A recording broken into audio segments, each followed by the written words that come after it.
I felt this pain in my lower back. I went to a doctor, and the help that I got was Oxycontin. I had surgery within 72 hours.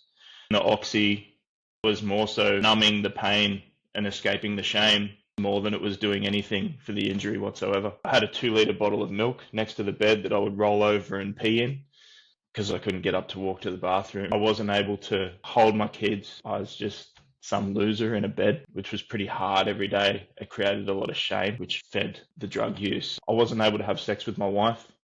She's just the most beautiful woman on the planet. I couldn't treat her the way I wanted to. I was letting her down in every way. Alice turned around and said, I can put up with a lot, but I can't put up with this. My kids aren't going to put up with this. So either you're sober tomorrow or I'm not here. So then I got sober immediately. For the following 3 months after that, I just completed one Limitless workout and didn't take drugs. I had 2 goals a day: don't take drugs and complete a Limitless workout. So I did that, and it took me months to finally let go of that mindset and realize that life's worth living again. But if I hadn't have improved with my physical weakness, I wouldn't be here today. I would have just sort of removed the burden from everyone else in my life. So I'm very lucky that I had that one last push in me to try Limitless. And if that's where you are and you've got just the tiniest little bit of energy left in the tank, just one last effort to try and fix where you're at, this is it. Limitless is it. If you get this from day one, mate, you think yourself lucky.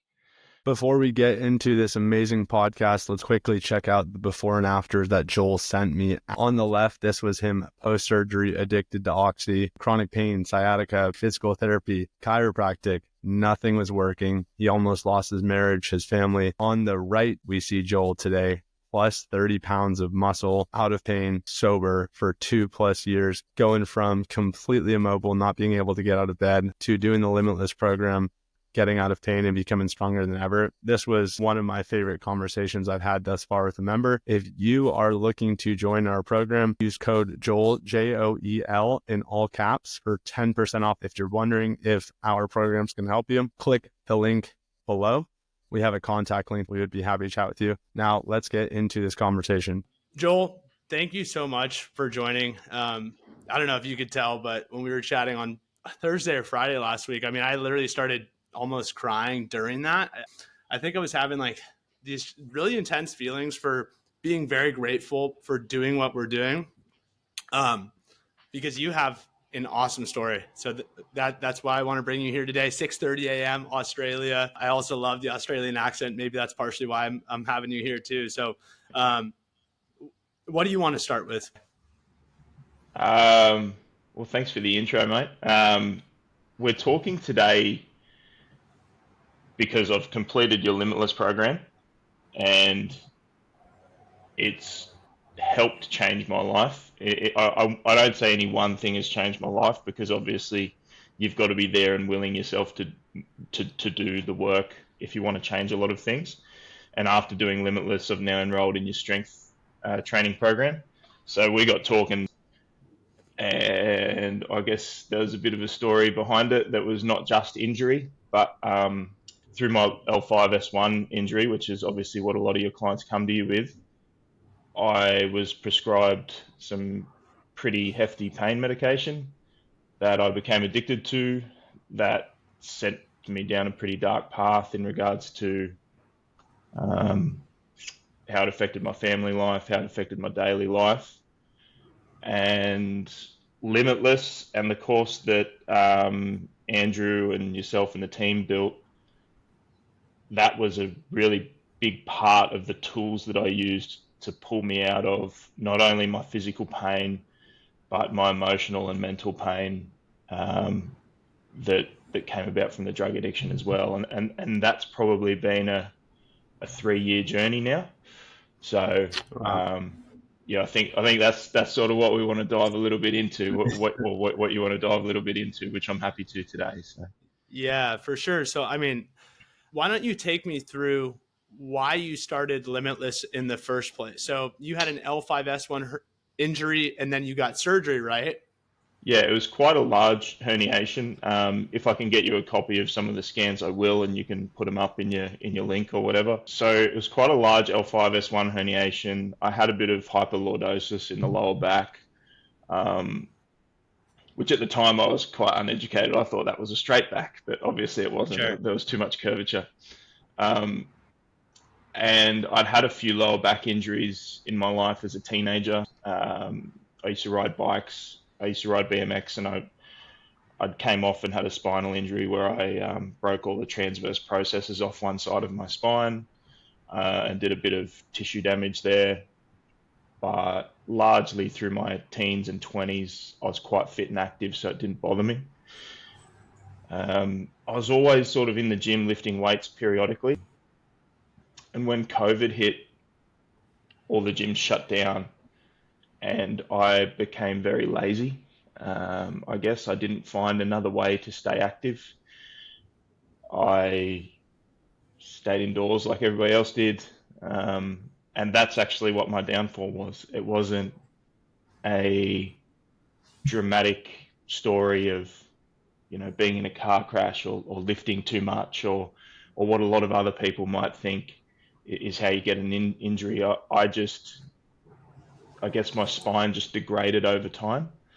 And it Mm-hmm. only took a matter of 6 months of very low activity and sort of being locked indoors for me to weaken and atrophy to the point where I can't even remember what it was. It might have been getting one of my kids out of the car, and I just felt this pain in my lower back that I'm sure a lot of people listening to this are pretty familiar with.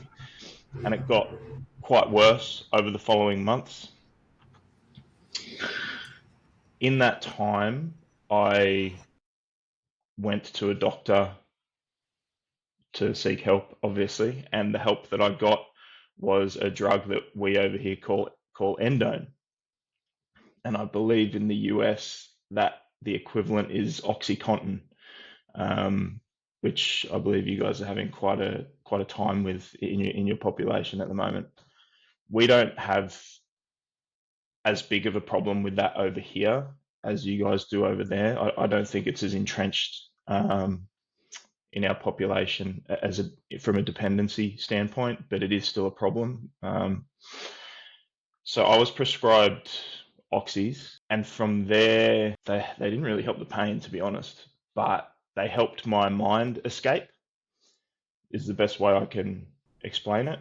So I quickly Mm-hmm. developed a dependency on that level because I guess I was going through some other mental and emotional stuff, which we don't need to get into, but obviously everybody's got their own thing.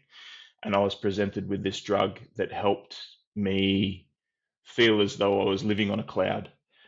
And the best way to describe it was everything went soft and fuzzy and nothing was difficult.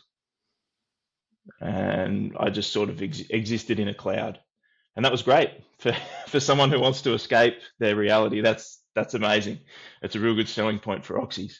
Um, Yeah. so I became dependent really quickly. That spiraled into So can I pause really yeah, quickly? So yeah. the oxy was prescribed by the doctor post microdiscectomy. It did not help with like the back It pain was or nerve. prescribed before the microdiscectomy. Wow. Okay. Yeah, Okay. I missed that. Sorry. Okay. yeah. No, that's okay because it was in COVID. They weren't doing operations unless it was like a life-threatening operation. All the operations in Australia were cancelled unless they were critical and life-threatening. So I couldn't get access to surgery. So instead, they just prescribed Uh, me a box of pills.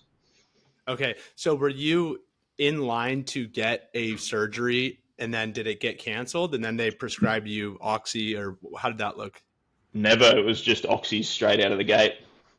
Wow. Okay. So it's not like you were avoiding surgery at that time with oxy. It was just, hey Joel, am I saying your name properly? Yeah, yeah, that's fine. Yeah, Okay. you can All right. say it however Just you want, fine. mate. It doesn't bother me.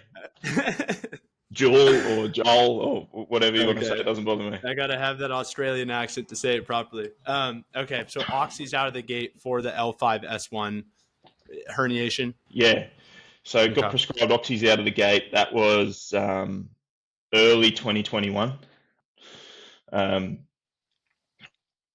from there, I'm such a genius that I realized that I needed a bit more energy because the oxys were making me soft and slow, and I couldn't get any. Not that there was a lot of work to do during the pandemic, but not for me anyway.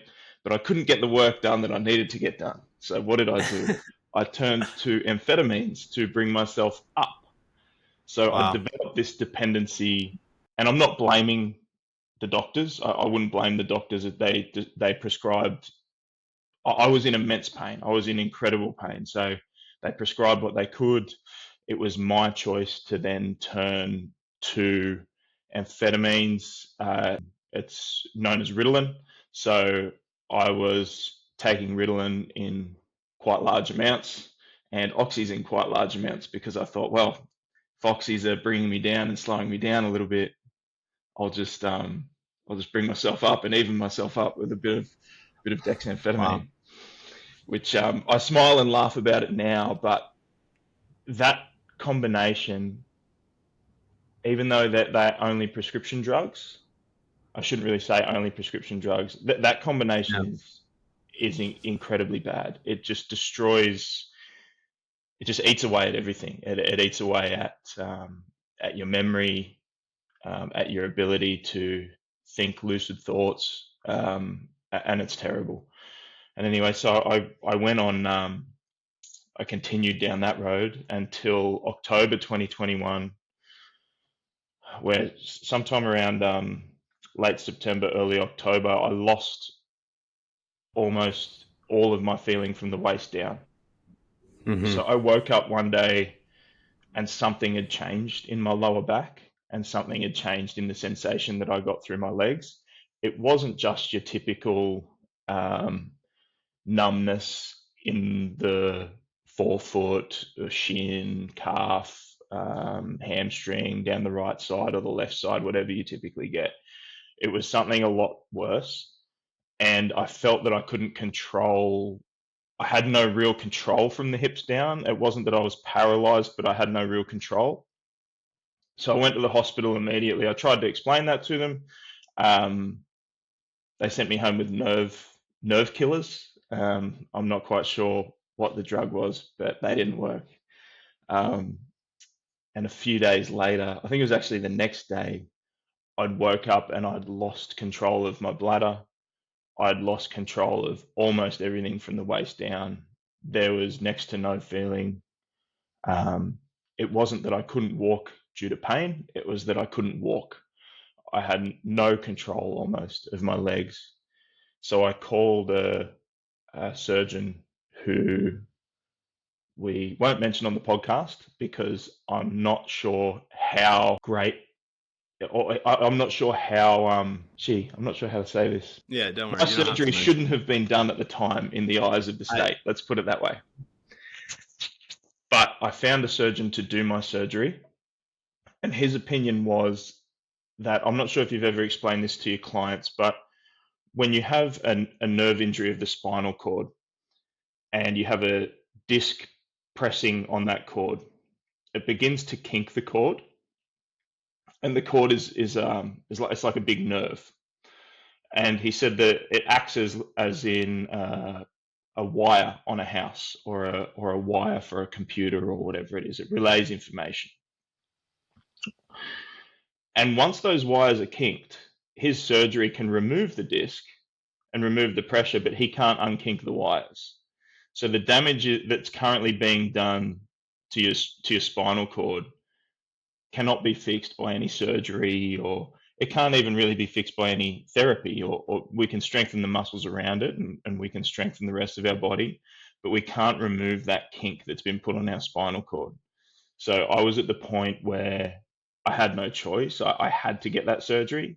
He got me in the next day and I had surgery within 72 hours. So I was really lucky. I came out and the drug addiction didn't change, but the pain was gone. So you would think, well, no pain, you'd stop taking oxys, but they are that good. Right. I'm telling you. So I kept taking oxys and amphetamines from October to April 2022. So from October 2021 to April 2022 was when I basically got out of surgery. I was out of pain immediately after surgery. It's a pretty good selling point, I know. But yeah, not a bad selling point. I mean, it's that pretty sounds like good. a very, that's a different story than a lot of our members who have not lost, bowel control and function. And that is always something that we preface. If you are at that situation, the conversation with wealth is a very different one. So, it sounds like, Joel, obviously that was a very warranted, situation, which you really did need to do that. Yeah, Yeah. unfortunately it got that bad. And yeah, if I had have discovered you guys before, I might have had a chance, but who knows? Sure. Yeah. It was pretty bad. Yeah. It was pretty embarrassing. I have two young daughters and a young wife, and I was at the point for months where if they were going anywhere, they'd have to come into the bedroom and say goodbye to me and give me a cuddle and a kiss on the bed. I'd like Dad couldn't get out of bed. Wow. I had So, I had a 2 liter bottle of milk next to the bed that I would roll over and pee in because a lot of times I couldn't get up to walk to the bathroom. this was before you got the surgery. Yeah, that was before the surgery. Okay. Before surgery, addicted, bedridden, unable to move. Pain is just so bad. And then it got even worse. And then that's when you opted for the surgery. Okay. Yeah, basically, yeah. And it's just embarrassing. So all those lifestyle factors were affected. I don't know if I can say this, but I wasn't able to have sex with my wife. I wasn't able to hold my kids. And this is what people don't talk about, really. And I'm sure someone watching this is in this position where they, I have a beautiful young wife. She has blonde hair down to her bum. She's about 6 years my junior, and she's just the most beautiful woman on the planet. I love it. And I couldn't treat her the way I wanted to. I was letting her down in every way, physically, mentally, and emotionally. And I have a 7-year-old and a 12-year-old who at the time were obviously 2 years younger. And you think as a father, they're meant to look at you like you're Superman. But I knew I wasn't. I was just some loser in a bed, which was pretty hard every day. It created a lot of shame, which fed the weakness in my mind, which fed the drug use. And so it was just terrible. It's and again, there's no blame. I'm not putting any blame on the pain, the injury, the doctors, or anything. I chose to be weak. I could have made different decisions, but so yeah, that's interesting from that perspective, right? Just pain so bad, you can't do what you want. You're not the father that you want to be, and then that's perpetuating a cycle of shame. And then you also are, I guess, continually taking oxy to just kind of calm that shame and that depression or, those thoughts, right? Is that just kind of like, okay, well, I can't escape this even bigger problem of my back and my pain and that sort of thing. And now I have an addiction to oxy. So, I mean, you're just wrapped up in that big cycle, right? Exactly. And that's when the oxy and the amphetamine, that was more so numbing the pain and escaping the shame almost more than it was doing anything for the injury whatsoever. It wasn't about the physical pain then, it was about the mental and emotional pain. So I'll get back to the timeline. It's all good. And I, I'm sure you probably think that, right? And I'm not in your head, but I know you're like, oh, it wasn't about the pain. It was about, escaping my, my mental pain and those sorts of things. But you did first start taking the drugs because of the sciatic pain, which you hadn't resolved, right? And then that got you in an even bigger problem. That's true. But as a drug addict, I don't tell myself that because that takes away agency from myself. So, and that's on a completely different level. That's different Okay. to a physical rehab that is what we should be talking about right now. That I did a lot of physical Sure. rehab on a mental and emotional level. That's cool. Yeah. I can't afford to blame the injury. So this might be helpful for someone listening. Anyone who's in recovery will know that.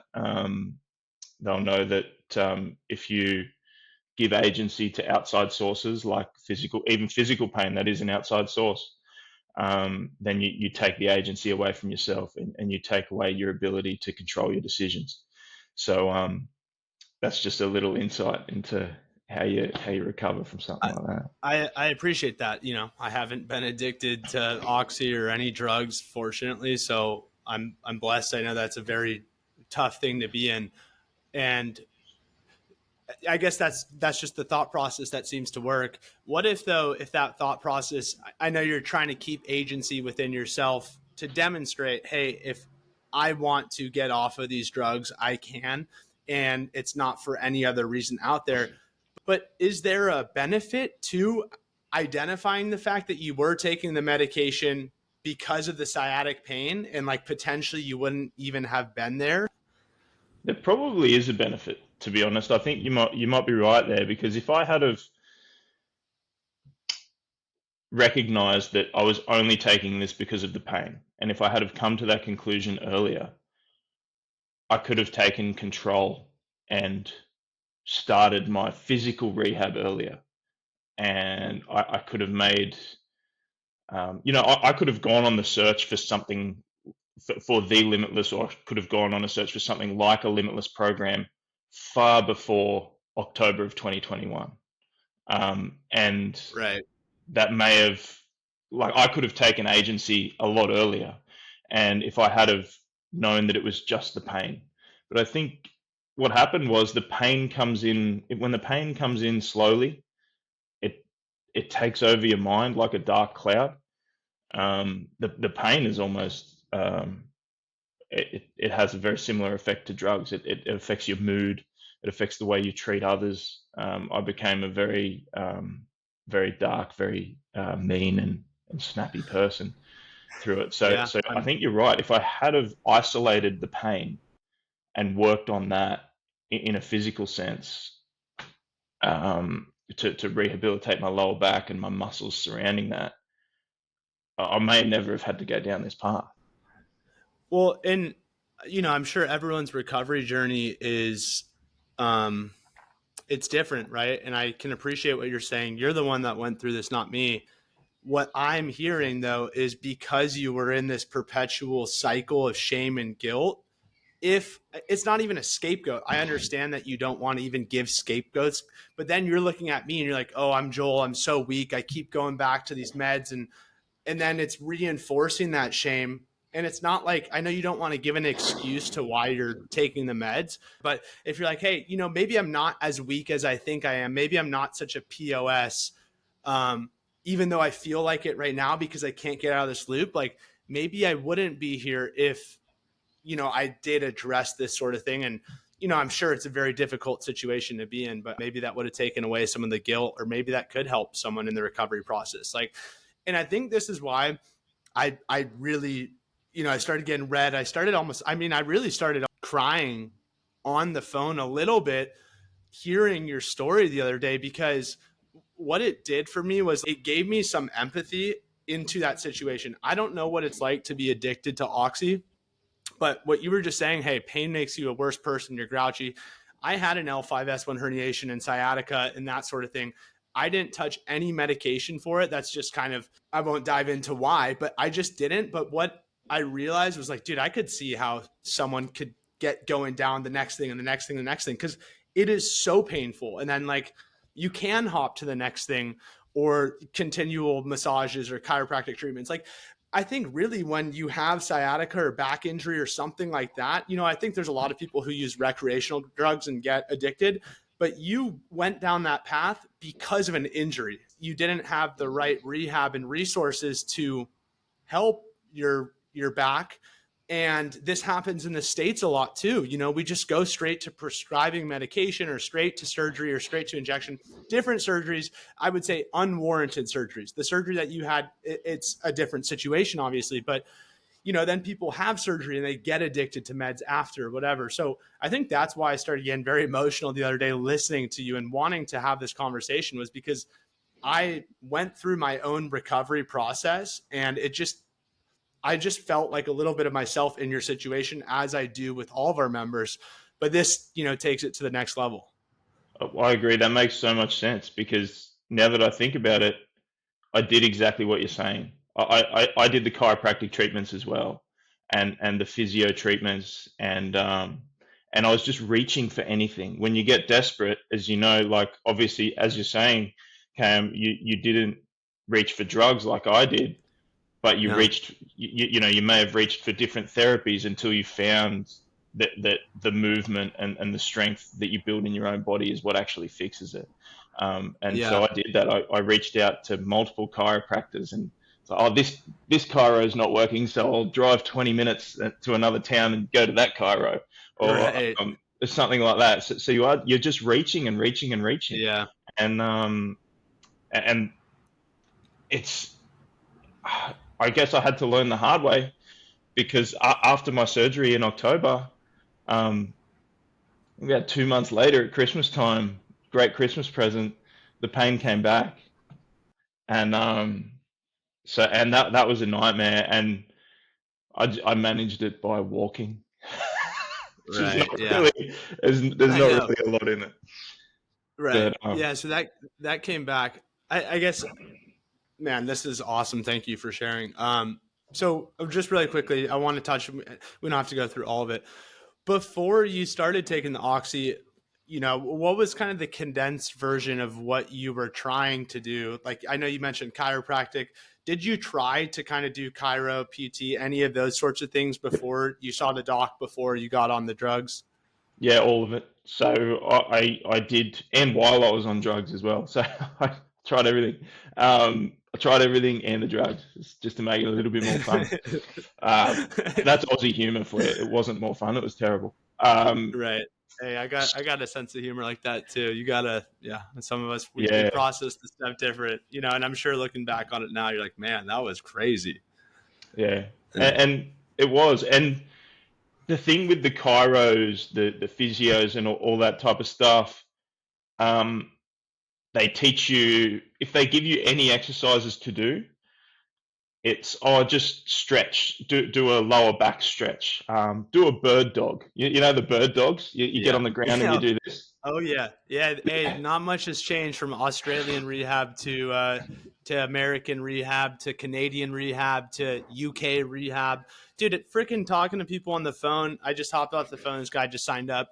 L5-S1 herniation. You know, we just do the same damn playbook of Oh, crappy rehab in the States, in Australia, wherever. It's like, oh, you have an L5-S1 or a disc herniation or protrusion or annular tear.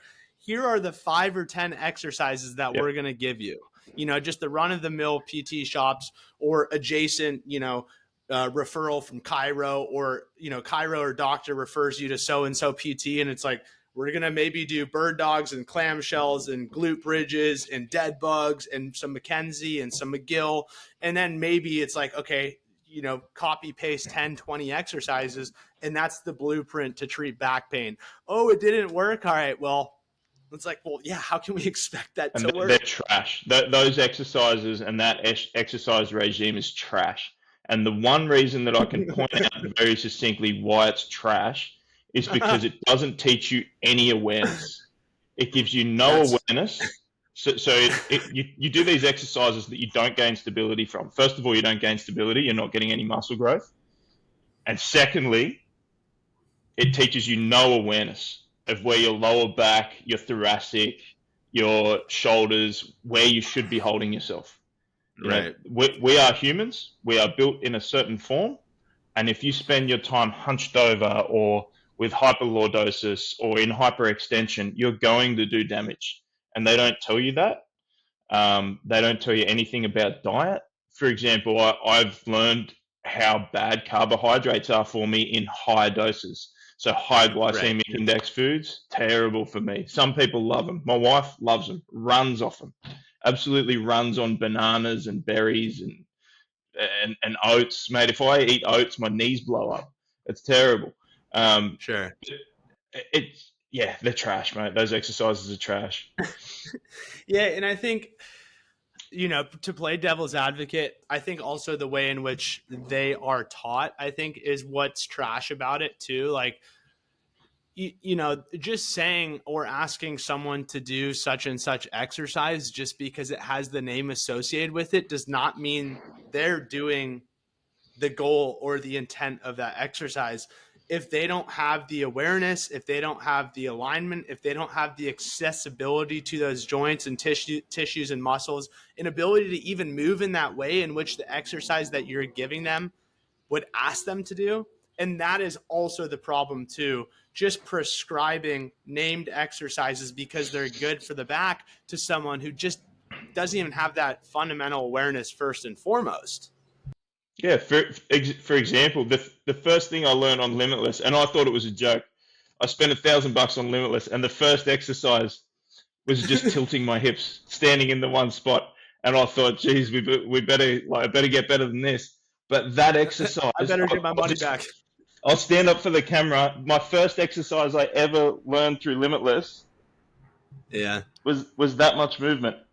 Yeah. And I thought, Jesus, what is this? Mm-hmm. But now when I go to the gym, every time I squat, what do? Yeah. I do that so that I can gain the awareness of where my hips are sitting at the time of squatting. Yeah. Yeah. So you've got to regress and learn your body from the very start, from where your hips should be, where your pelvis aligns, all that type of stuff, from this seemingly useless movement. And now I've carried just that hip tilt with me, that pelvic tilt. I've carried that with me through my whole journey. And just the other day, I was front squatting like 60 kilos for 20 reps, just up, down, up, down, up, down. And prior to doing it, I was doing those silly little tilts. And yeah, I never would have known. Right, dude. I had this D1 swimmer who started Limitless like 8 days ago, and he texted me and he's like, my sciatic pain has gone from an 8 out of 10 to a 2 out of 10 in 7 days of the program. And like, I'll relay that to Katie and Andrew, and we will almost laugh because we're just like, we're so beyond the basics now, but you almost have to keep pinching yourself. Like, dude, these basics and fundamentals of the program, they are so potent. And I think that's where people miss out on basics. They don't want to regress to it because they're like, oh, I'm way above this. Like, dude, we don't want you working on module 1 of Limitless for the rest of your life, but it is so important to build to the next thing and the next thing and the next thing. And I think that's really where you miss out on with conventional PT or Chiro or whatever that is. We're not doing the patient a service by telling them that they can fix their thing in 3 days. Like, hey, we want to build out the Limitless program is, a few months, 56 workouts. So you're going to cover a lot of ground. And what you're doing on days 1 through 7 is going to be very different than what you're doing on day 60. But days 1 through 7 are so important so that you can get through days 8 through 14, so that you can get through the next week and the next week, right? But yeah, it's funny, man. I mean, this guy's like, my sciatic pain is down to a 2. I cannot believe how these simple exercises have helped me so much, and I'm sore in new places. Yeah, and do you get them come to you from a performance perspective? Like, I'm not a high performance athlete by any means, but I have lifted pretty heavy in the past, or not pretty heavy, but I have been quite muscular, and I used to kickbox a bit, and so I've always been pretty sporty. The level of power and drive that I can generate through my body now by being just an average 30-year-old dude, right, is incredible, because everything's aligned, everything is stacked. When you squat, when you press, when you deadlift, everything is stacked, and you're an absolute powerhouse, because those tiny little movements are just braced, and there's no wobble in your squat. There's nothing like that. And this goes way beyond So we've jumped all the way from I was in so That's much pain, yeah, I had to pee in a that's how it bottle, goes. all the way Yeah. to I'm repping like just squats. Like I could carry like I was talking about, I couldn't um, fulfill what I wanted to with my beautiful wife earlier. Man, I could carry her up 10 flights of stairs now, no worries.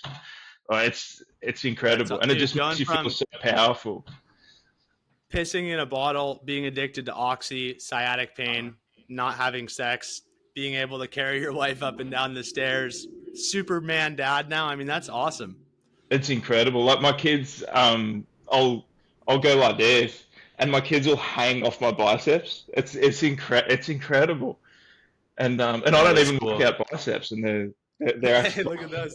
it's Those are looking insane. big. That's just from So grabbing the bar and doing deadlifts. Obviously, that is quite deep into the Limitless course. That's in the final modules where you start doing proper deadlifts. But once you get there, man, for an average guy who's getting a bit skinny fat in his late years, dude, it's just incredible.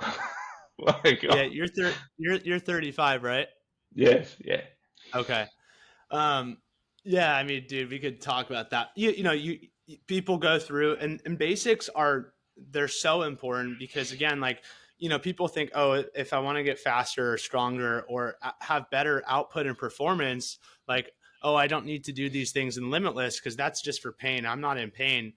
Most people who aren't in pain don't do our program, not because it wouldn't be beneficial, but because they don't have the motivation to regress a little or work on things on the side that would help them. And I know I wouldn't have, but I was hitting massive plateaus in the gym before I did this program because at some point in time, if you're not super efficient with your movement, all you can leverage is more output or just get stronger. And like, that's a great strategy. I think a lot of people don't know how to put an effort and push the body hard, but a lot of people only know how to push the body hard and they're not pairing that with efficiency from head to toe. So when you combine those things, that's kind of what you're explaining right now. And you kind of learn the efficiency of the body. A lot of people do when they successfully overcome something like a back injury or a devastating chronic injury. To get through that, it really asks you to think about your nutrition, your recovery. The Limitless program goes through head to toe 120 exercises. Like, it takes most people 60 days at 30 minutes. Like, that's not a little amount of time. Most people aren't willing to do that. But once you combine those two things, effort and then also efficiency of the body, biomechanics, I mean, you are a powerhouse now. yeah, it's incredible. I think like, well, my 12-year-old daughter, she plays cricket and she rolls jujitsu, and guess what she's doing now? Because I don't want her to get injured. Are you So having her do some of the stuff from Limitless? yeah, 100%. That's She awesome, she man. said she Yeah. wants to work out. She wants to get stronger. She wants to take it to the other girls and boys and really show them what she can do. She wants to start Sure. lifting with dad, so she's got to start with module 1, Limitless. And she's even the I rice love it. bucket grips. The rice bucket grips are great for her jujitsu. That's what I've got a 10-kilo bag of rice sitting up on the bench. I'm looking at it right now. We're throwing that in a bucket for her. They're great for her jiu-jitsu, great for her cricket with her bowling action. It's it's unreal. So, and the amount of people that I've told about Limitless, and I think it speaks to the culture of, you know, back pain, performance, all these things. I tell these people, hey, you saw me 2 years ago, and now I look like this. Sometimes the conversation will start off with a compliment, like, geez, Joel, you're looking great. Have you've been lifting weights? I'll go, oh, I've been doing this program called like Limitless, or I don't say it's called Limitless. I go, I got this guy in the States. He drew up this whole program for people like me with back pain. And they say, I've got back pain. And I go, well, you should do it, mate. Look, it's the best $1,000 you'll ever spend. If you think about it, that's 10 visits to the chiropractor, and you never have to go again. It's amazing. And I tell them all about the program. They still don't buy it. They still don't do it. Yeah. I don't know why that is, but I look at kids playing sport. I look at old fellas like me, and I just think, mate, it's the best thing ever. And it took me a lot longer than what you're saying. I was battling a lot of other stuff at the time, For sure. but it took me like 2 years to complete. But I was a drug addict. It's not like make no mistake. I was in a bad way, and I was extremely weak. But looking back on those 2 years, when I signed up for Limitless, I think it was in June of 2022, and I got sober at the end of April in 2022. Wow. And so I needed something for the first month of sobriety. For the first month or two of sobriety, I just sat in a room and basically thought, "Don't take drugs, don't take drugs." That's all I could do. And then after that, I needed something to do. So for the following 3 months after that, I just completed one Limitless workout and didn't take drugs. I had 2 goals a day: don't take drugs and complete a Limitless workout. And I was on module 1 for months, and I was on module 2 for months. It was a joke. But in saying that, if you're listening to this and that's you, there's no shame in it. I would much rather have spent those 2 years and be where I am today than to have never done it. Every minute of that work that I put in, even when some of the workouts, you say 30 minutes, some of those workouts for a fully grown man, I'm 6'2" and I'm 96 kilos right now. I wasn't this exact size back then. I was about 80 kilos and 6'2". A grown man, I took 3 hours to complete some of those workouts. I just lay on the ground on a yoga mat. Sometimes I'd be crying. Sometimes I would just be sitting there in a daze, partly because my brain wasn't functioning properly in withdrawals. But dude, I can't imagine. I mean, because there's an educational component watching the videos. It's probably a lot to process in that mental state, huh? Yeah, but it was one of the things that I held on to. So, and that's why I think I'll never let it go. I held on. This was like an anchor for me. So I don't thank the Limitless program for getting me sober and fixing my body. I made the choice. Well, to be honest, Alice, my wife, made the choice. She said it's over if you don't clean yourself up. So that was the day that it had to change. She said she wanted. That was gonna be a question for. I wanted to know, what was the rock bottom, the breakthrough. Yeah. Well, so your wife... I got psychotic one day. I got pretty psychotic one day. You obviously don't know, Cam, but the oxys, and especially the combination that I was taking, can create a deep psychosis. And I got into a pretty deep psychosis one day in April, and Alice turned around and said, "I can put up with a lot, but I can't put up with this, and my kids aren't going to put up with this. So either you're sober tomorrow or I'm not here." And so then I got sober immediately, and yeah, so that was the straw that broke the camel's back. And so when did you, on that day when you got sober, how did the two coincide, Limitless and getting sober? So the two coincided because through my many chiropractic treatments in the past, I had been told by a lovely receptionist to follow a certain account on Instagram.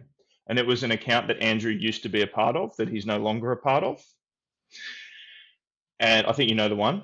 But and then when Andrew went out on his own as the shirtless dude, I thought, oh, that's the jacked guy that I used to follow on the other account. So I'll just follow the jacked guy, because in my imagination I can look like him one day, right? Right. And so he was just on my Instagram account for a couple of years, and or maybe a year or so he was on my Instagram account for. And when I'd gotten sober, as a man, you probably don't say this to yourself because you are super fit by the looks of you, Cam. But as a man who's not super fit and who's just a pretty average dude, or as a man who used to be fit and has let himself go, you would be lying to yourself if you said that every single day you didn't dream about what you could have been, about what you can be again. When you look at, I know when you look at other men, you think, geez, that dude's stacked. Like I could be like, Yeah, I'm like, I why can't be is my like that. Instagram feed all yoke dudes? Yeah, exactly. And pause. But Yeah. it's it, and that would, and you'd be a bit ashamed. You'd be like, man, if I Yeah. just kept lifting from when I was in my early 20s, or if I kept exercising, I wouldn't be such a loser. But I could be like that guy again. I could do that. But that thought and actually implementing it, it seems so far away. But once I got sober, I started watching a lot of Instagram because I was just, the goal is just not to take drugs, right? So what else are you going to do? I sat down and watched Game of Thrones from start to finish straight, and that's all I did every day. Yeah, hey, let this be known. Limitless did not get you sober. Game of Thrones did. Yeah, Game of Thrones, and then scrolling through Instagram where I'd see this jacked dude, and I didn't have anything else in life at that point to anchor myself on. I was very fortunate. I worked a very high-paying job prior to crashing and burning in flames, so we had a bit of savings. So in a way, that was bad because I didn't have something like work to drive me. But anyway, I saw this jacked dude on Instagram, and in a way, I almost made him my anchor. So I created this person in the future that I wanted to be, who was maybe just like Andrew, or probably not just like Andrew, but had that sort of physique. I saw that he was roughly the same weight as what I'd been in the past, and he was he's actually probably the same size as what I'd been in the past, but he was a lot more toned. And I thought, gee, if that's something for me to shoot for, and he can do these things like pistol squats that I never used to be able to do. I used to be able to squat heavy, but I didn't have the control to do pistols and all that type of stuff. And I thought, man, if I wanted to build a me for the future that was better than the me of the past, he would be really close to it. So that's where the link came. I was just rock bottom, and I was looking for a yardstick to measure myself against, to strive for in the future. And I think I used Andrew and his account to do that, which sounds a bit weird, but it wasn't like that. I had nothing else going on, and he was just the best looking dude on my Instagram feed. That sounds even worse. But Yeah, no, I mean, I don't, that doesn't sound weird, at least to me. I'm sure it probably sounds weird to other people, but that is why people continually enroll in our programs. They like that we've been through it. And like, even for me, I can speak to that. I started this program 7 years ago as a customer, and now I work with Andrew. I bought his program first, and I just related to him. I was like, wow, this guy, of course, I was like, okay, muscles, blah, blah. But to me, I was like, this is the first person that I've seen, at that time, I had an L5-S1 disc herniation. Chiros and PT and whatever, all that stuff was trash in my experience. It just was not helpful, not uplifting, super limiting. And I saw Andrew on Instagram too, and I was like, oh, this guy like has gone through a 10 mil L4, L5 herniation, seems to be lifting. I was like, take my money, like kind of naively. I just had this faith in him because I was like, all right, well, someone else has been through it. He kind of resonates, or he does resonate with me. He looks like he likes to lift. Like, I want to do that.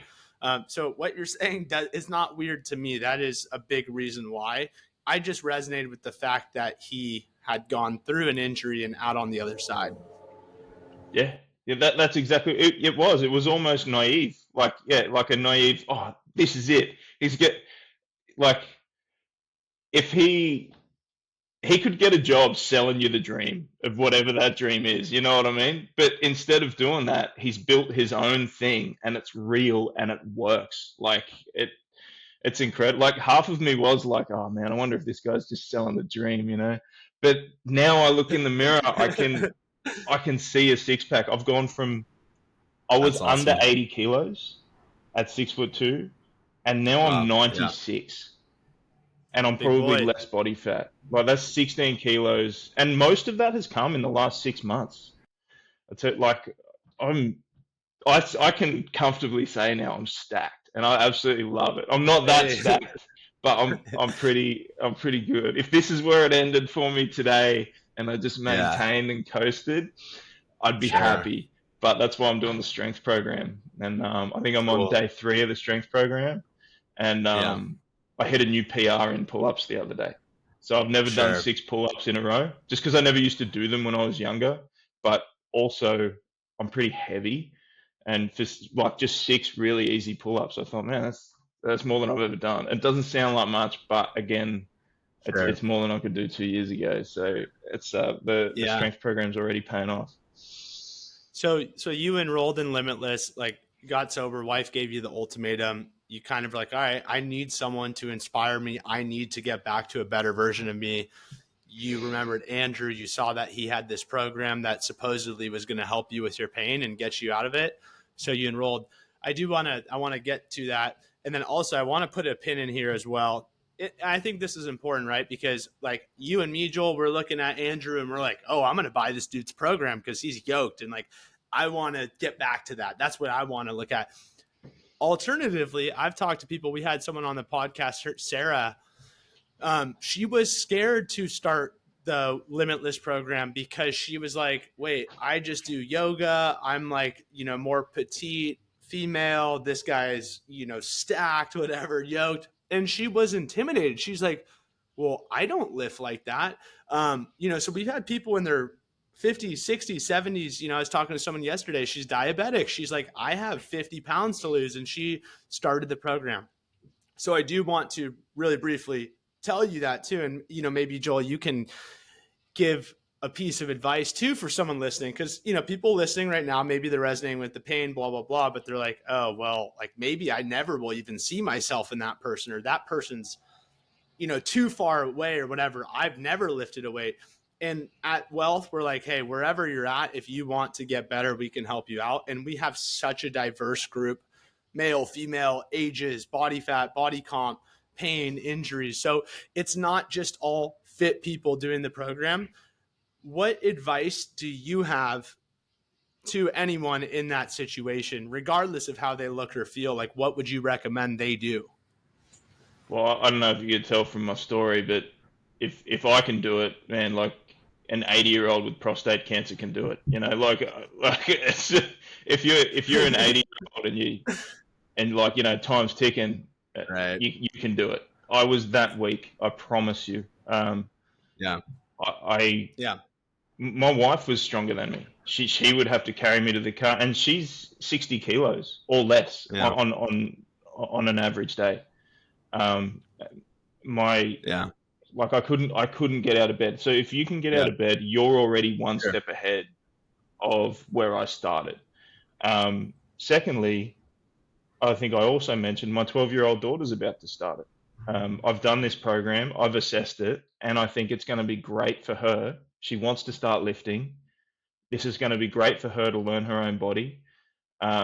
She's not big. She's tiny. My 12-year-old is, I think she's about 50 kilos, and she's pretty tall.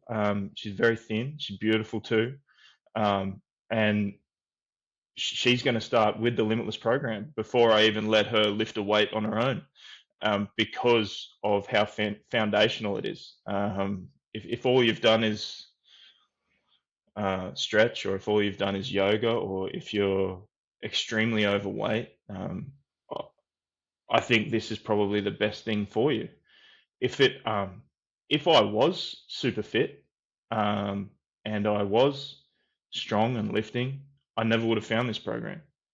So that's not who it is. Who this program is for, because it regresses you, and you can gain so much more performance out of getting the basics right. But it's typically not your audience, because when you're big and strong and you're doing everything on your own, you have an ego, and you don't need you don't need help. You know what I mean? So typically that's not the audience. So the Yeah, you're audience right. is someone like you. The audience is someone who's struggling. The audience is someone um, who's scared. I was scared every day. I um I I couldn't get out and walk around, and if I did, I was scared because I was a prey animal. Everywhere I went, I was so weak, couldn't protect myself, couldn't protect my kids. Not that that's an issue, but you just feel so vulnerable. If you feel vulnerable, if you feel scared, if you're ashamed, if you want to do this on your own when no one else can see you, you can do it in your lounge room until you get Yeah, confidence. yeah, That's what I definitely. did. I mean, I wouldn't do it when the kids were home. I would hide it from the kids. I would hide it from Alice. I didn't want anyone to see me move because I was so oh wow, self-conscious and so scared. You can do it in wow, your bedroom if you want to. If you're afraid, yeah, I just say give it yeah, a go, because if there's yeah, something wrong with you and you're blaming your pain and you're saying, and you've got this story attached to you, like, oh, I just have a bad back, or oh, I can't lift weights, or I've just never been that strong. That's a story, and in a way you are sick. There's something unwell in your mind that's been put there, um, because you can do it. And if you just allow yourself to say that this is a bit of a sickness, this story that I've told myself, that I just have a bad back, that I just can't lift anything anymore. Or if a doctor's told you, like a doctor's told you, oh, you'll just have to watch your lifting. Oh, deadlifts. No, I mentioned deadlifts to a chiro or a doctor, they go, oh, you shouldn't be doing those. Whatever the oh story wow, is, yeah, oh my it's a gosh, it's gonna kill sickness. you. Yeah, Yeah, it's and it's crazy. okay that if just forgive yourself first. Like, allow yourself to think, okay, I'm a bit crook, I'm a bit ill. Like, my mind is a bit sick, but the only way to get better is to start doing a silly little pelvic tilt for 5 minutes a Right. day, Yeah. and that's my Yeah. first step to getting better, and that's all it You know, is. so I was doing the program I was a junior in college, so 21, and I felt embarrassed as well to do the program because like I came from lifting weights and I was like, oh, I'm like taking off my shirt and like looking at how my muscles and joints move on my body, and I'm recording myself and posting it in the private Facebook group to get feedback, and like I'm like stretching and I'm getting barefoot and doing stuff with my feet. Like now it does not bother me. Now I lift weights, I do all this stuff, and it's like all those little things that seemed weird at the time have just built into a really awesome strength and conditioning program and awareness with my body and whatnot. But I was embarrassed too. And I think I was embarrassed because I was like, I'm doing stuff that I wouldn't normally do, that I would say is like, for me personally, very masculine. I'm like, oh, I'm doing like very feminine things. I'm not pushing myself very hard in this and that. Which, is kind of a stupid way to look at it. I get that. But, coming from a 21-year-old at that time, I'm like, oh, I'm going to be a manly man. And then your pain just breaks you down. You're like, I'm not a man at all right now. Like, I'm taking 10, 15 minutes to get out of bed. I can't sit on the toilet. I can't do anything. My chiropractor has given me a back brace. I've been told to never lift this again. I can't go to CrossFit. I can't see my friends. So I didn't feel like who I was. So I would close the door in the fraternity room, like lock the door, because I didn't want people walking in on me doing this weird routine. And, now it's like we're talking about it and people are like, what are they doing? Are they like hitting crystal balls and like doing weird, like, prayer stuff? Like, no, the workout's not like that at all. It builds into a workout program. But why do you think, or like, how would you explain what we're doing at the beginning of the program? Because now we're mystifying it. People are like, what are they doing in this program? That's so embarrassing. At the beginning of the program, the movements look so simple and so easy that anyone could do them, and they look like a waste of time.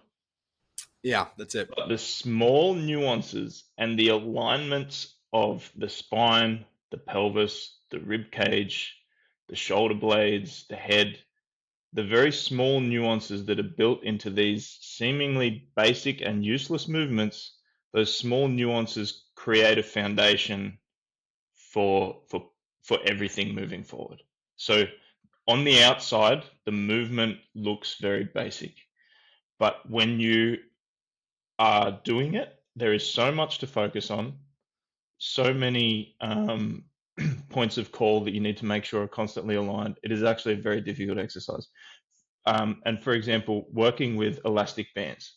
So those yoga bands, those very stretchy elastic yoga bands, and then, you know, they might be bright green or bright yellow or fluoro colors. As a man, that's embarrassing. Like I'll tell you, it is. But I do it at the gym now. When you're less than what you could be, when you're 6'2", you're 80 kilos and you're a bit skinny fat, you don't want to do that in front of people. Now I'm 96 kilos and jacked. I'll go to the gym and I will use the lady bands. I don't care. I'm in the lady band section for like 15 minutes before I start lifting. I don't care who looks at me because I'm going to that squat rack and I am repping. So, but at the start, you start using lady bands and stretchy bands. It is like there's just this thing in you that thinks it's embarrassing, but and I think that to a degree that's why I personally didn't use your community, and I don't want to promote that because I know community is really important for a lot of people. For sure. So and your community is really good because I have kind of gone in there silently and looked at a few movements that people are doing, like, oh, how's this person doing it? And am I doing the same thing wrong that they're doing? And then I jump out quickly, but I never post. And that is just because of the level of shame and embarrassment, I think, that I've come from with a lot of the other stuff that was going on in life. So but when you go into that community, it is pretty cool because everybody's using lady bands. Everybody's doing the same stuff. and if someone posts a deadlift and they're losing a lot of stability in their core when they're doing it, there's always a polite little message like, hey, maybe you should regress back to just doing hip hinges and try to brace this and that, and a little bit of just a polite message to remember that the best way to move forward is to regress and get the basics right. And it was just, that's what I used the community for, was I'd go in there just to remind myself that, hey, take a step backwards so you can take 2 steps forward. I think that's no, I like that you're highlighting personally, Joel, that you did not use the community, because, you know, a lot of people are like, oh, you offer private Facebook coaching? Like, sweet, sign me up. And then some people are like, wait, do I need to use this? Like, I'm not much of a Facebook person. I don't want to be involved. And I'm like, no, you don't have to. I mean, clearly you didn't use it, you know, and some people just join the Facebook group. They never post, but they kind of just are a fly on the wall and they learn through that. So there's a lot of different ways in which you can use our coaching and community. For some people, it's game changing. For you, you know, maybe if you used it in hindsight, maybe we would have helped you out a little bit sooner. But also, you know, it doesn't sound like for you that was what you wanted to do. I was just truly impressed that you had gone through the program. After we had that call, I looked in the Facebook group. I was like, did he ever post anything? I'm like, this dude broke a dependency to Oxy and got out of pain and like is just now a beast now without any coaching. To me, what that said was like, that's a really good hard work and perseverance on your job. And 2, it makes me excited about what we offer. I'm like, we are offering a life-changing program that can be done without coaching. I'm like, talk about scalability to help people out.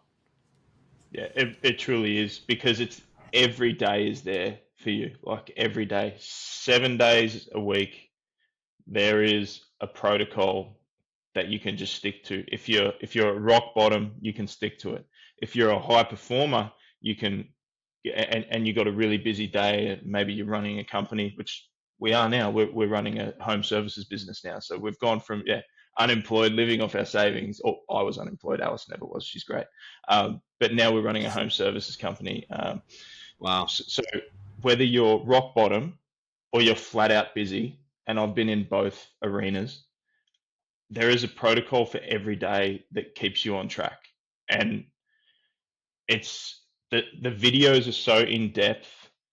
There's nothing that's left up to interpretation. It's all spelled out for you.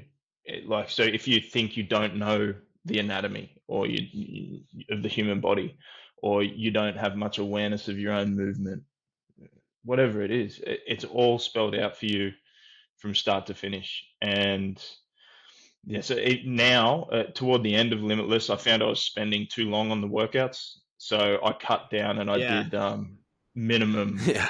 sets, but maximal reps in those sets. So I just up my weights, maximal reps, and minimum sets. Whereas when I was when I had nothing better to do, I would just do maximal everything. And that Yeah. was 2 or 3 hours that I didn't take any drugs. So that's a win. Good job. Right. Yeah. For you, you're like, what else do I have to do? Right. And I think, again, this is why I was so excited to have you. I'm like, all right, Joel took a lot longer, but frankly, you are in that 1% of our members of probably the toughest thing to pull yourself out of: post-op, very weak, horrible pain, opioid addiction. Can't even walk, so when people were like, oh, but like, I have sciatica, I can get around, like I'm not limited, I'm not going to the gym, blah, blah, blah, like, can I start? And like, they're clear for exercise, and they're like, well, walking hurts, blah, blah, blah. And I'm like, just so you know, like, so you've already been clear for exercise, you can do the program. Just so you know, there are people who start our program like you, who are like, I cannot get out of bed. Maybe I'm walking 5 steps a day, and they build back up. So, and that's also why your timeline was extended. And, I was talking about the 2-month time frame, 30 minutes a day. For someone who's just coming in with like, like, hey, I'm not bedridden yet, that's kind of where we expect 2, 3, 4 months sometimes, but like sometimes it's faster. This guy, in a week, he went from an 8 to a 2, so that's also one thing too. I'm very clear about. It's typically not an overnight success. The closest thing to overnight is this guy texting me saying, hey, 7 days. I'm like, boom, so much better. That happens here and there, but don't plan on it, but plan on doing a few good months of work to really set yourself up to where, pain is gone or significantly better. And like, what other options do you have? Like for you, I mean, it does. What other option did you have? Lose your wife? Like, what would have happened? Yeah, exactly. It's a question of, do you want to be in pain or do you not want to be in pain?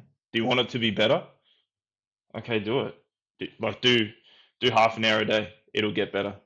Do 3 hours a day, it'll get better. Whatever you do, something is better than nothing. And that's a cliche, but if you don't like the condition you're in now, which is why you're watching this video, or which is why you've got Andrew on Instagram, or it's why you've stumbled across this, you might have a media feed of all these different techniques. This one stretch fixed my sciatica. You'll be seeing videos like that, they're terrible. Those videos are terrible. Yeah, I'm like, can you tell me which one that was? Because I couldn't find that. I think it was the couch stretch. And to this day, Yeah. that is the stretch that I do the least. I'll promise you that. I hate the couch stretch. But I still have to do raise. it. No. The tibialis raise is going to get rid of your back pain. Yeah, I mean, there's all sorts of things floating around the industry. Like, do this one. I mean, and you'll see that too with Wealth posts sometimes. Like, hey, do this one thing, and like, yeah, it's got the effects, and then you go into the nuance. Like, all right, it's not just one thing. Wealth does integrate those things. So like, if you're tossing up between doing a lot of knees over toes work, Wealth integrates knees over toes. Wealth integrates tibialis work. Limitless it integrates all that stuff. So it's in there. So I know that there's a big knees over toes following, and knees over toes, the amount in the Limitless program that I've done it is incredible. I can rotate my my lower leg independent of my upper leg, so I can hold my upper leg. Tibial, I love exercise. Tibial rotations. Yeah, the tibial rotation has become like a party trick, because my entire upper leg, like my ham bone, basically, like my big hams, they stay completely still, and my shins just totally rotate in the knee joint like that. It's incredible. Are you talking about just that? Yeah, like that. Yeah, except I've got mine to a point where it goes crazy now, because I had a couple of mates who had knee reconstructions, And Okay. Yeah. I told them about Limitless. They still haven't signed up. And I said, look at what Limitless can make you do. And I pull the knee Go out, figure. and it just twists and twists in ways that it shouldn't. And it never used to be able to do that. And it's Yeah. not because it's unstable. It's because the muscles are so stable. Like, I'll have veins popping into the front of my leg while I'm rotating that lower leg. Sure. It's incredible. I mean, what you've done is like, you should actually be able to move that portion of your leg irrespective of the hip moving, right? Some people would probably say, I think that's what FRC does a good job about. Katie and Andrew both have their FRC certification. I have an appreciation for FRC. There's some FRC stuff in the program, some cars and pails and rails. And I think what that does a good job at is it gives you those little mind to muscle kind of pieces and ways to almost like diagnose specific joints and muscles of areas, which I think it's cool, and then, there's some cool stuff, knees over toes, a lot of those things like tend to be kind of repackaged and just kind of disseminated over years and decades within the industry. Right. And I think a lot of people have different branding stuff. Katie, Andrew, and myself and Wealth, it's like, dude, I want to do bodybuilding. I want to do, Olympic lifting and CrossFit and running and all these different things. And I also want to do the mobility and stability stuff. Katie and Andrew have, different kind of avenues that they like to exercise. There's a lot of great forms of exercise out there. There's a lot of different kind of systems packaged into what we think is the best way to offer it. But really what it does is, hey, it gives you a super, super, probably one of the best foundations you're ever going to get for mobility and mechanics and body awareness and pain that we can start you with. And then, you just started the strength and conditioning program. There's so much life to be run through that. Like, that is an awesome program that's been developed. And then, dude, in a year or 2 years, like if you're done with the program and you want to go explore and do any other system or any other thing, and you're confident and you're happy to do that, that means we've done our job. That's what we want our programs to be about, is like get people back up on their feet, confident. If you want to keep using our programs, awesome. But like, we are successful when people are going off like, oh, I had the confidence to go do this or sign up for a race or go do a different certification, blah, blah, blah. Like, I want to keep learning.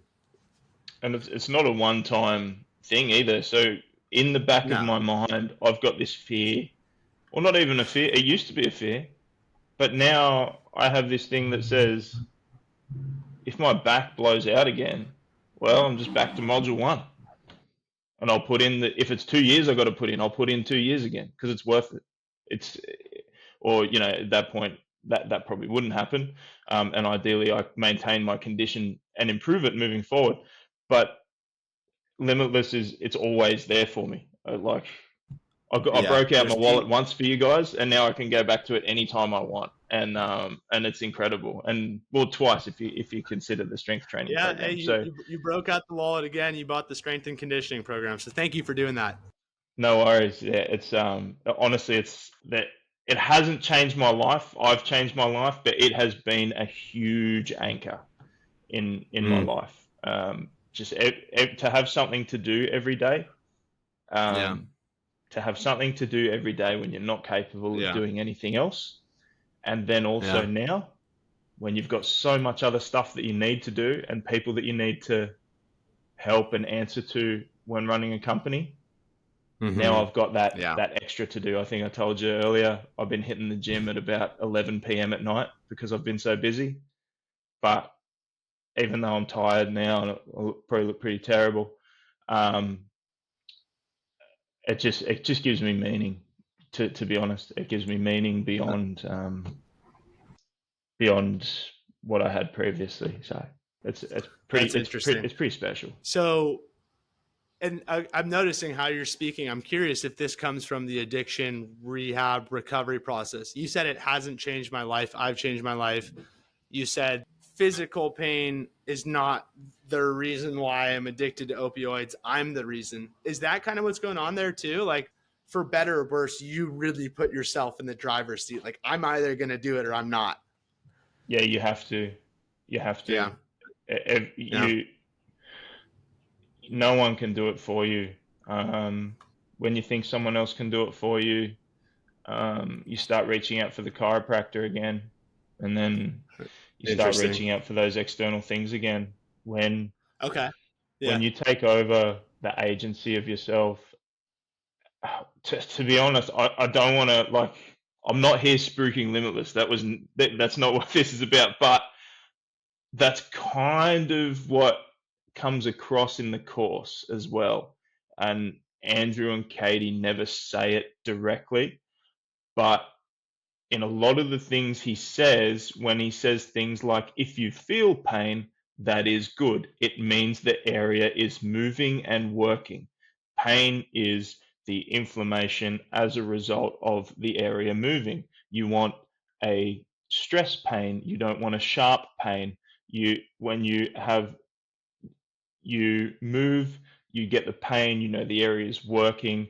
And so he's almost teaching that to not externalize anything, to not look for a crutch to go and immediately fix your pain. Don't go reach for the box of painkillers. Feel the pain in your lower back as you're hinging, to learn where your limits are, to learn where you're aligned and how you're aligned, and adjust your pelvis, and use the pain as a feedback mechanism, and adjust your actions accordingly so that you can take control of your own pain, rather Right. than Yeah. outsourcing the pain management to a box of painkillers Yeah. or a practitioner. Yeah. So I think that's what he teaches in the course is use the pain as a feedback mechanism to then take action to manage it. And that resonates pretty well with me, to be honest. So Yeah. Yeah. And I think for me personally, that's why, like, I never took medication, because I just felt like, how I was raised, religion, spirituality, just, entire lifetime, parents, whatever. I just felt like, hey, if I'm feeling this pain from this sciatica, like, maybe there's like a reason, and then also it's going to help guide me out of it. So it sounds like you really learned that lesson on the back half, right? After, like, okay, like, before I was trying to be reliant, or at least I thought, I was going to be reliant on pills, and maybe that would quell the pain. You tried a lot of things. I think that's what's tough too, is like, if you've done PT, Chiro, whatever, all of the things that you tried before didn't work.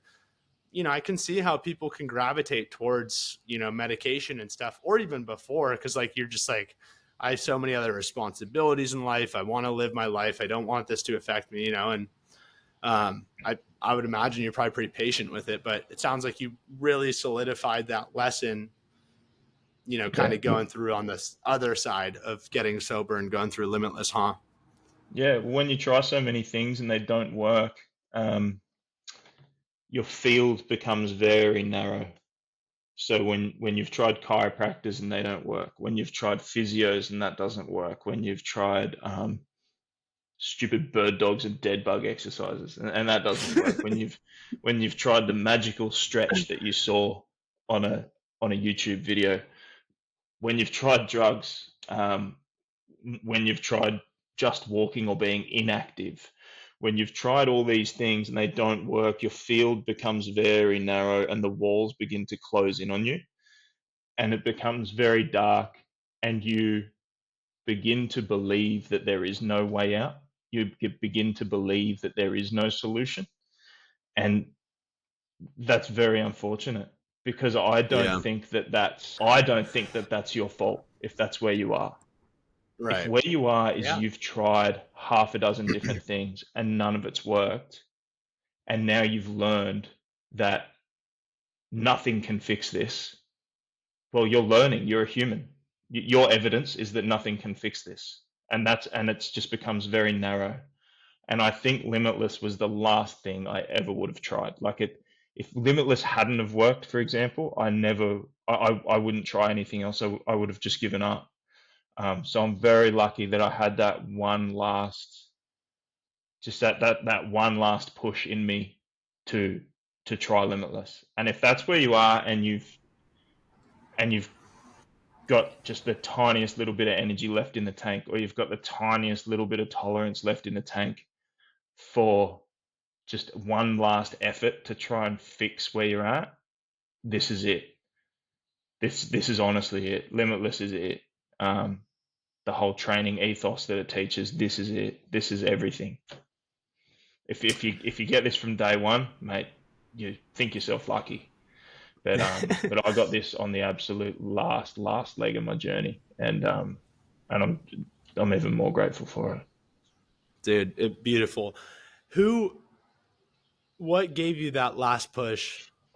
The push was really there wasn't really an alternative. So once I came out of addiction and my thoughts became clear, they still weren't clear, but clear enough to look back on the time that I'd spent, and look back and assess myself. And I think the thing that gave me the last push was I was such a loser. Everything that I was a loser. So and I was able to see that now that I was out of the cloud. I could see in the mirror clearly that I was a loser. I was no one.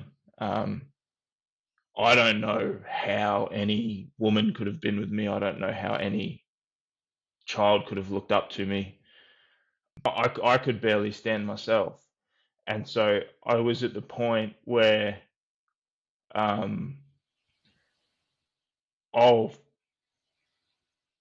was at the point that there was no other option. Like, this is not life for me. So when it became clear who I was looking at in the mirror and who I was, Alice still loved me, the girls still loved me, but I certainly didn't love myself. And I came to the realization that was not life. That's not life. And if that's not life, then so what's the point of even being here? And if I can't fix myself, then there's no point being here for the next 30 or 40 years being like this. And so that's where I was. And it wasn't like a big push of energy. It wasn't like some inspirational thing where I'm going to fix myself. It was, okay, this dude on a video says, I won't be as much of a loser in a physical sense if I just spend 45 minutes a day on a yoga mat. All right, if I can't do that, then it's over now. And so I started spending that time on the yoga mat. I purchased the course, and I thought, the thousands of dollars that I've already blown on drugs and stuff over the years, it's a pretty cheap, it's a pretty cheap course when you take all that into consideration. It's a pretty cheap program when you take that into consideration. So I did that, and it took me months and months and months to finally let go of that mindset and realize that life's worth living again. But if I hadn't have improved, if I had have maintained my physical weakness, I wouldn't be here today. I would have just sort of removed the burden from everyone else in my life. And I know there's a lot of strong feelings around that for people, but when you are a drug addict who is not earning any money from your family for your family, and you're sucking the resources out of the ones you love, and you're slowly just dragging them down, at the time, I thought that was the best thing to do, would have been to end things right there. And when I gained a little bit of physical strength, then I gained a little bit of mental strength, then I started going out in public again because I felt good. I felt like I was a bit safer. And then I started talking to people again. And then I thought I wanted to start employing people again. And now we're here. And oh my gosh. Yeah, so and now I'm doing things for other people. I'm providing gainful employment and meaning for other people. I don't have the knowledge and the expertise to help people in the physical realm like you guys do. I outsource that to you guys, and I'm quite happy to. But I can run a company and help people get gainful employment and give them meaning that way. So Oh my gosh. So that's sort of built that up. Now that's where I'm at now. And it wasn't a last push for glory for me. Yeah. It was the back shed or the yoga mat. So Wow. Well, it sounds like I'm glad that you are here to share this. I know that your wife and kids absolutely are, and your employees and people who are listening to this as well. You just said, "Oh, I don't have enough expertise about health and wellness to share that," and you're outsourcing it to us. But you just shared some incredible stuff, and the way that the podcasts are going, we've had a really great reception thus far. Like, I've had people, this guy signed up the other week. He's like, I've watched every single podcast.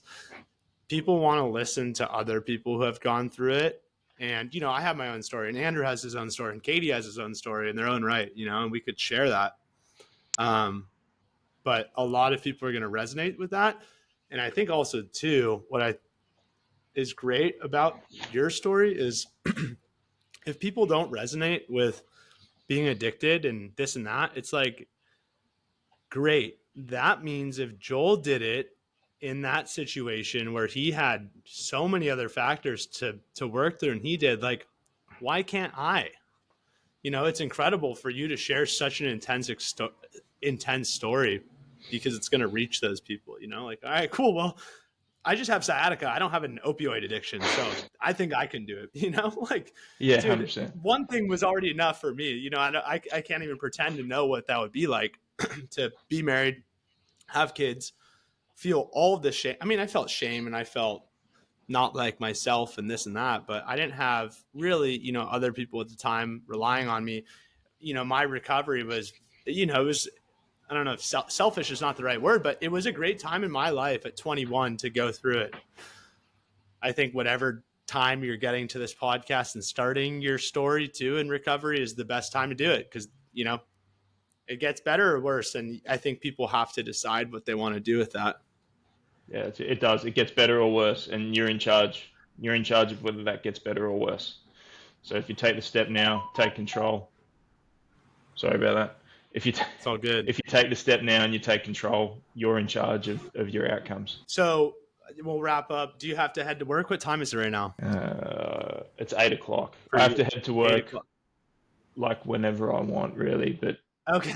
it Nice. just so happens that when I want is all the time now. Like, so yeah. Sure. So I have to. I'll probably have to head to work pretty soon, if not perfect 5 minutes ago. But that's okay.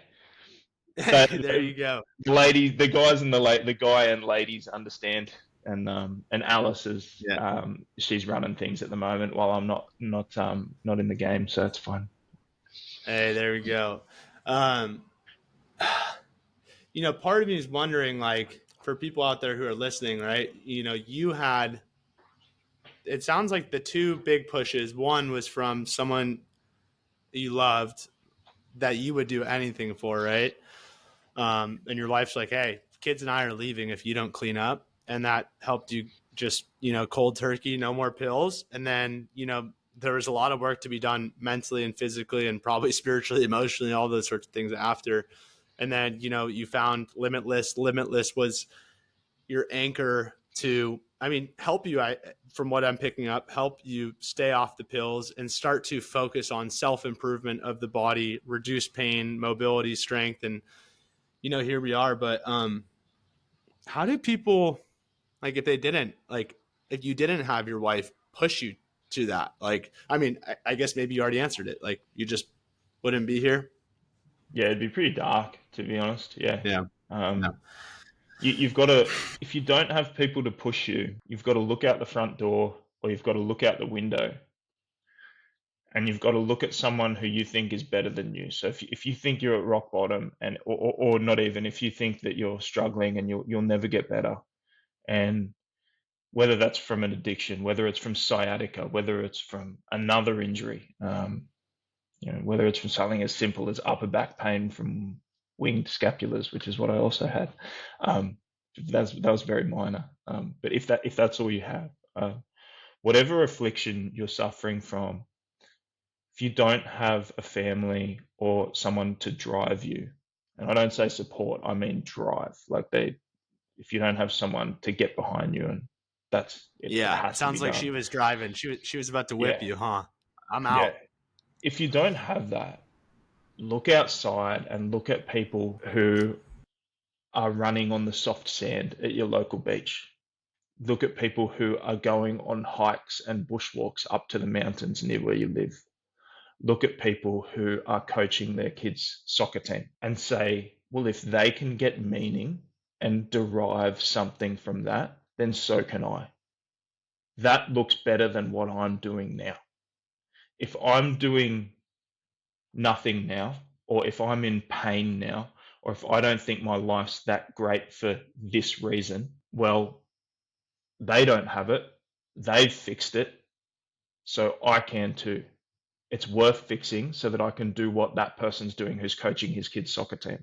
It's worth doing so I can do what that family's doing, going for a walk in the mountains without pain. It's worth doing so that I can renovate my home. I've got bare plasterboard behind me. That's exactly what I'm doing. Let's go. It's worth it so that I can make the people around me proud. And so look at someone out the window, and I promise you, everybody's got their own crap going on. Definitely. When you look at someone, don't think, oh, but I have sciatica, I can't do what he or she is doing. They have their own crap. They either have parents who didn't support them, or they have been mistreated in some way, or they might have lower back pain. They might have overcome it. They might grit and bear it. They might have no money. They might be broke. Or you might have all of these things. It doesn't matter. You can Right. improve Yeah. one or all of them. And you can start on the physical side. I think once you start on the physical side, I'm a big proponent of when you start feeling good physically, everything else just goes from there. You need to have the energy to start a business. You need to have the energy to work on yourself mentally and emotionally. You need to have the energy to coach your kids' cricket team, in my case, but soccer team. So just look at someone else and say, if they're doing it, I can do it. And if you can't do that, if you are so beyond that point and you think you're not fixable, just act as if. Act as if you are. Turn your brain off. Oh, I'll never lift weights again. Well, act as if you can and start lifting. I'm in so much pain. Well, act as if you're not and go do something. Yeah. And Yeah, that's and I think, what I had to do. I couldn't spend time with my kids. I was so ashamed for years. I forgot how to spend time. When I was with them, I was on my phone because I was trying to escape. I was in a cloud, and I thought, geez, I'm such a bad parent. I'm trying not to curse. And the thing that I found hardest was to spend time with my kids again, because I'd spent so long hiding from them in the back shed, which is where I would sit there and do the things that shouldn't be done. I'd be taking the drugs, or in the bedroom. I'd take pills out of the back shed, and I would sit out there all day sometimes, and I would hide from the children. Hide from the children. I mean, Yeah. obviously your wife knew what you were doing in the shed. Yeah, 100%. Yeah. She didn't enable it, but it was a lot for her to deal with. As I said, I used to be very strong and capable. And then I just a massive fall from grace. And then when it came and I got sober, I didn't know how to be around the children again. Yeah. I couldn't work on that. I didn't know where to start. So all I did was act as if you're a good parent who wants to spend time around your kids. Set a timer. Take them for a walk down the park, set a 20-minute timer on your phone, and stand there and stare at them. And do that for weeks and weeks and weeks. And reply to them when they say something to you, and then you'll fall back in love with them. If you're not a good partner, act as if you are. Act as if you are. Spend time with your wife and don't yell at her. Yeah. There you go. Just do that. I didn't have that problem, but if that's who you are, that's fine. Yeah. I did for a brief period there when I was in a lot of pain. I got very snappy. If you're not fit, if you're not healthy, act as if you are. Put lettuce and beef in your mouth instead of Skittles, and just do that for a day and Right. just act Yeah. as if you're healthy. You don't have to be Yeah. healthy. You don't have to know anything. Just act as if. Right. I like that. Yeah. I mean, I think it's kind of a lot of the same concepts, like the fake it till you make it. I think there's an application in that. And it's not this like, oh, I'm just going to lie to myself forever. But it's once you make the decision that you want to make it, there is an element of like, okay, I need to start doing the things that successful people do. I need to start doing the things that healthy people do. Another thing, it's, James Clear, Atomic Habits, he kind of says like, every action is kind of like a vote of confidence for the person that you want to be. So if you want to be a basketball player and you don't play basketball, you're not going to feel like a basketball player, or you're not even going to feel good about telling people I play basketball. I'm a basketball player in the first week or month or 3 months. But then there becomes this time in your life where you're like, yeah, I'm a basketball player. Kind of like me, like breaking the narrative for being a runner. I did not used to run at all. And like during COVID, I was like, oh, wow, this is my first 5-mile run. And then 3 months later, I'm like, oh, I've strung together 20 runs. I'm kind of a runner now. And then last year I ran a marathon, and this year I ran a half marathon and a 4:49 mile. And I'm like, okay, the, fat overweight dude who people used to like bully. And, subsequently I was also not very nice to people because I would hurt people. But I look at myself and I'm like, I am a runner now. But you don't get to look at yourself in the mirror and really feel that you are until you know that you are. And until you know that you are, you need to tell yourself you are, or at least do the things that are going to get you to that place where you can tell yourself you are and you actually believe that you are. Same thing that you were talking about earlier. Not confident, doing the bandit stuff and this and that, because you're not confident in yourself. But now that you know who you are, you're like, oh, that doesn't bother me. This is what I do. And I know the application. I know why it's important. Alex Hormozy says, what does he say? He's like, you don't get confident by like necessarily just looking at yourself in the mirror and saying affirmations, but you do it by like outworking your self-doubt. So yes, people are really big about their affirmations. Like, I'm a great husband. I am out of pain. I'm an athlete. Sure, that can get the ball rolling. And like, there probably is merit to that, of telling yourself that. And, part of you is like, well, I'm kind of lying to myself. Like, I'm not healthy right now. If I am 400 pounds, I'm not healthy. So I kind of get that. But at some point in time, you need to outwork your self-doubt. You need to put in the reps. And that's where it's important to just do one day. Yeah, that's it. Just one day at a time. Or for me with the kids, 20 minutes at a time. Right. It's 3 hours of works. Limitless, apparently. That's all it takes, 3 hours of Limitless a day. Yeah. So I mean, if that's what you got to do, it's what you got to do. And it's better than curling up in a ball and dying, Yeah, I think, you really anchored to the program. What were some of the, we're talking 2 years later from when you started. Did you kind of have any segments along the journey where, I'm sure we could talk about this for 4 more hours. We both have stuff to do, but any segments along the journey where you're like, wow, this program's pretty cool. Like, I'm gaining this, or I feel X, Y, Z, or my pain's going away. Or the first day you're like, wow, I don't have nerve pain anymore. The first time I did a deadlift was incredible. That exercise that you get told that you should never do again, that exercise that you get told now that you have this injury, that's off the table. But you've got mates who go to the gym and they're getting new PR deadlifts, and you're just like, oh man, it's never going to be me. The first time I did a deadlift with just a 20-kilo bar, that was incredible. I was like, oh, I can do this, baby. Let's go. And then I loaded some plates I didn't load some plates on. I loaded 5-kilo plates each side. So a total of a 30-kilo deadlift, a 20-kilo bar, and 2 5-kilo plates. That was when I knew I was strong again. It's not a lot of weight, but I knew I was strong again, because it was a different deadlift to what I'd ever done in the past. And when I front squatted that weight, that was incredible. When I just front squatted just a 10-kilo kettlebell at my chest, and I felt muscles that I'd never felt before, because I'd been training these small stabilizing muscles with bands Right. for over 12 months. I grabbed a 10 kilo kettlebell and I did a squat, and I just knew something felt different to what it had ever felt in my life. And that was when I grabbed hold of it with both hands.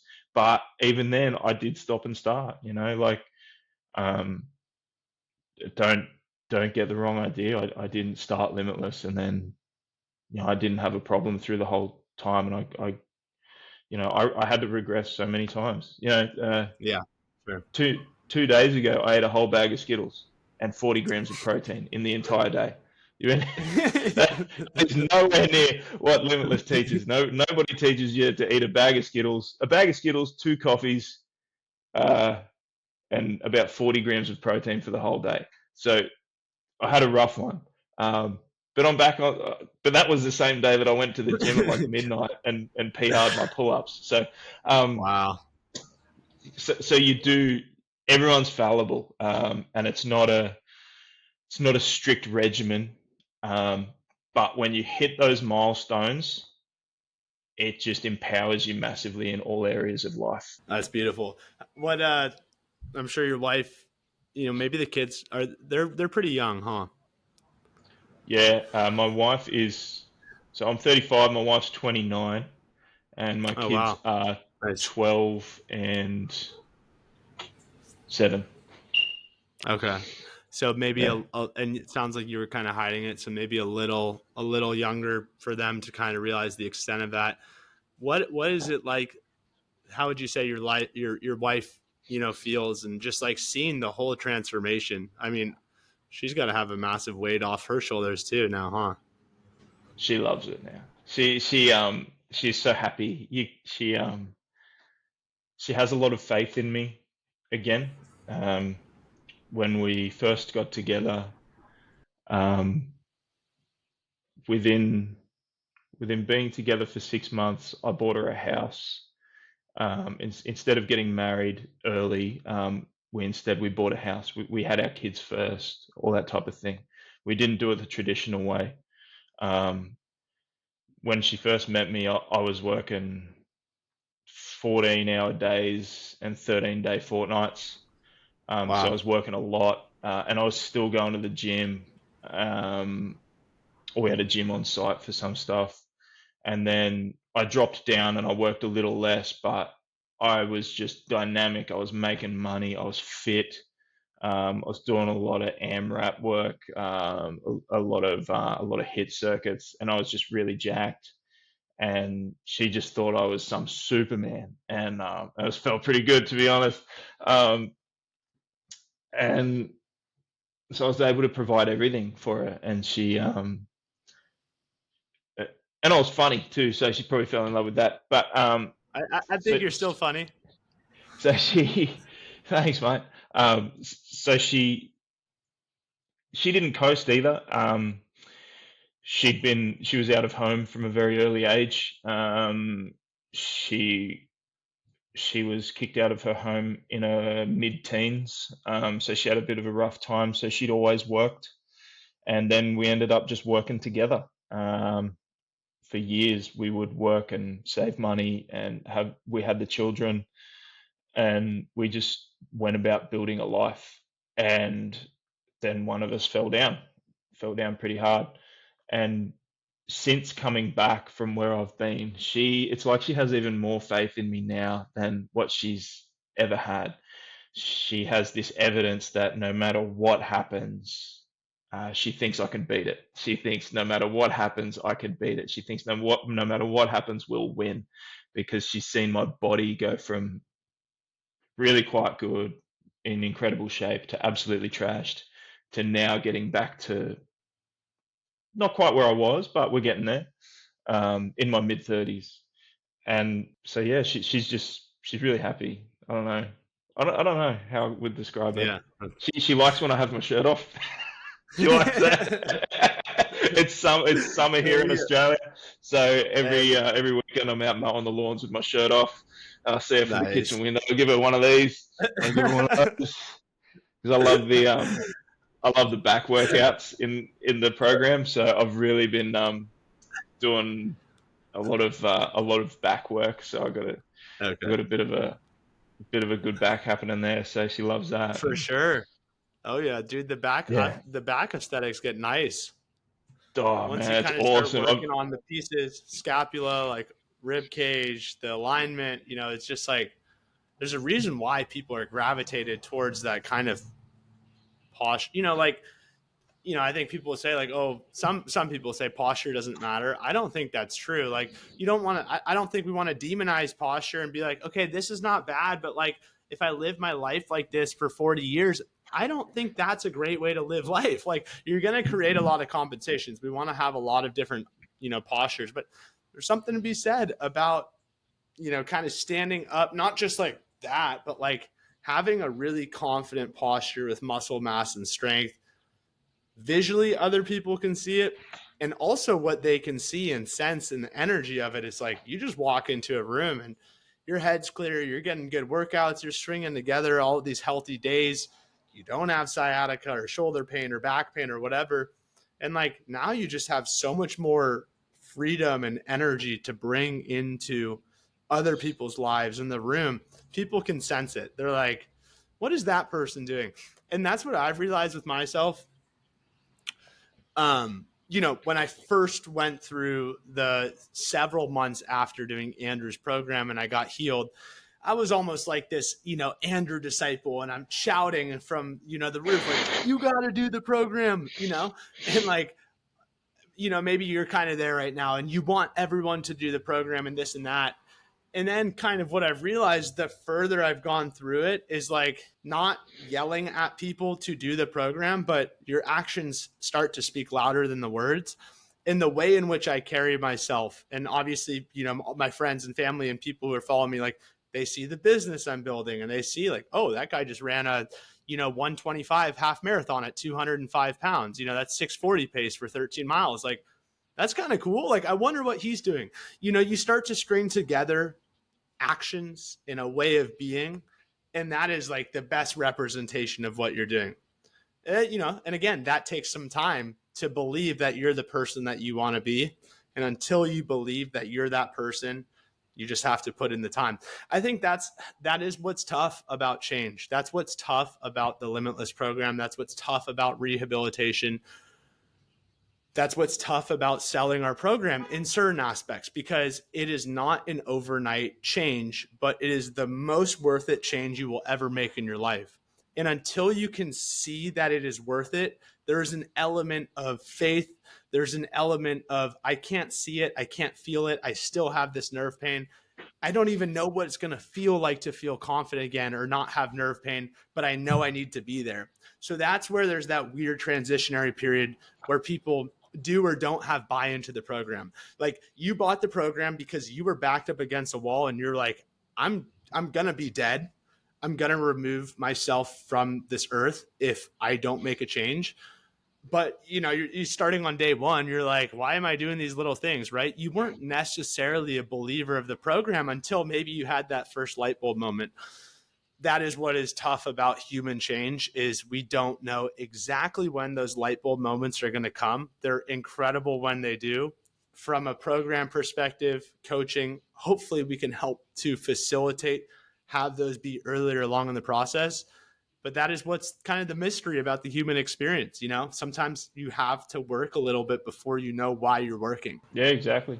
Yeah, I 100% agree. It's you hit the nail on the head, really. At the start, I was just looking to be pain free, and now what I would say is it's a better life. Like, who doesn't want to walk around the local esplanade at the beach, and realize that you're having a bit of a slumpy day, and then go, oh no, okay, I'll just pull my shoulder blades back and down, and now I'm good. And who doesn't want to have the ability to do that and assess yourself and feel good and comfortable in your environment, and it creates a better life. So yeah, I thought I wanted to be pain free, and I thought I just wanted to look a certain way or be a certain way. I thought, if that guy can do it, so can I. Maybe. Yeah. No, it's probably not what I thought at the start. I probably thought more like, this is a last effort. But Sure. yeah, now what I'd say, what I've gotten out of it is just a better life all round. Because if I just do this every day, it's kind of like reading the Bible for me. It's like I'm not a massive disciple, like I said. I'm not in your Facebook groups and all in your community, but for me, it is going into that Limitless program. It's just like it's like reading the Bible. It's like you just and the gym's the church now, so it's great, man. And now we have formed a cult. Yeah. You know, maybe your next goal is going to be Hugh Jackman's stunt devil, right? Yeah, well, maybe, I don't know. He's a lot better looking than me, and he's a lot older. So I think I'm past it already, and I'm half his age. I don't think I can. I'll have to grow the beard in a little bit more, though, I think. So Yeah, maybe, but you know, I think you're doing great, dude. Incredible. This is the longest podcast I've done. I can see why some podcasts get going for hours because there's just so much to talk about. But you got to work. I got to go take some calls right now. I think we've covered about it all. I mean, do you have anything that you want to touch on that we haven't said, or that you haven't said? no, I'd just say thanks. Thank you to you and to yourself, Cam. I do remember speaking to you. Yeah. I cried. I remember when I first spoke to you on the phone years ago. You had this enthusiasm that filled me with a bit of faith that I could actually change. So Wow. I know you don't remember that phone call, but I remember your enthusiasm for me, and that pumped me up a little bit on the day. So thanks for that. And Dude, thanks wow. to Andrew for providing the course, and to Katie as well. Thank you for saying that. That makes, you know, it's why I love doing what I'm doing. That was one thing I was bummed about. I was like, dude, I searched your name in my call history, and I was like, okay, all I could find from you was a voicemail. And then, so we must have called, and I must have called you on a different number, probably on my work number. I couldn't find any text messages on my personal number.